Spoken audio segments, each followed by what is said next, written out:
looking for a new start. The first step was clearing land for cultivation. The general practice was to bore a hole under the stump, load it with dynamite, which split it into pieces, which could be pulled out with a team of horses. During this time, dynamite was shipped into Sandpoint by the carload, and I have purchased some of that dynamite. In 1918, the Bonney family, which was Virginia's mother's family, came from Colorado and settled on Gold Creek. Settled on Gold Creek, right here. A few years later, they moved up the road from here 1.5 miles and built a nice log house. Right up there, that's that log house.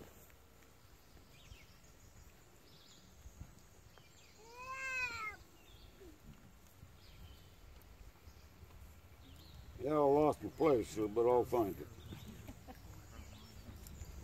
We're not going anywhere. Okay. Settled on Gold Creek. A few years later, they moved up the road from here 1.5 miles and built a nice log house. Now, this was the first spot that they settled.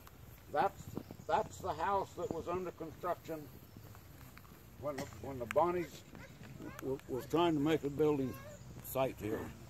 I don't know exactly where the foundation and the house set, but it was right there where that debris is rotting down.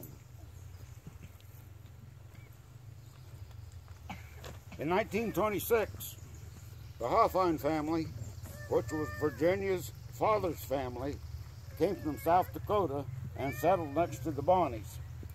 One of Virginia's uncles came from South Dakota by a covered wagon, which took him 3 months.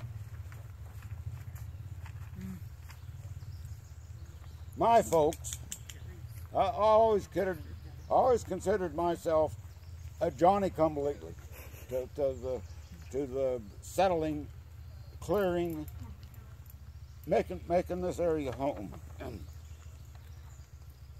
Riley and Gladys Wood saw the Humburg ads and came to Sandpoint from Colorado in 1939, looking for a place of their own and a new start. Humburg's land agent,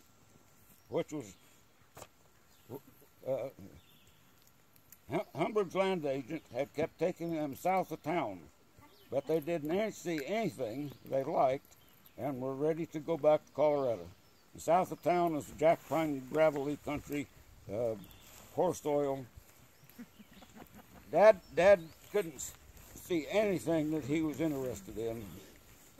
When Tom Greer brought him up here, where Tom Greer was their Humburg's land agent, brought him up here. This meadow, you haven't seen the meadow yet, part of you. Our guests, our relatives, haven't seen the meadow where my folks settled. There was enough cleared land they could raise a little hay, and a 3-room shack that they could call home, and 2 creeks running through that meadow. And Dad fell in love with it. He made a verbal handshake deal with Tom Greer, said, "We'll be back." And as far as Dad and Tom Greer was concerned, back in those days, your word meant something. Tom Greer knew that the folks was coming.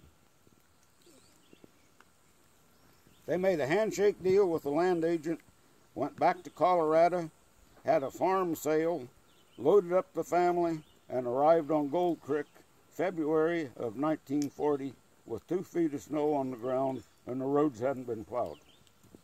I can well remember coming up this hill here. Jim was 10 years old, and he and his sister started going to the 1-room Gold Creek school where he first met Virginia. The school was on up above the meadow and above the first house, about a mile and a quarter. Jim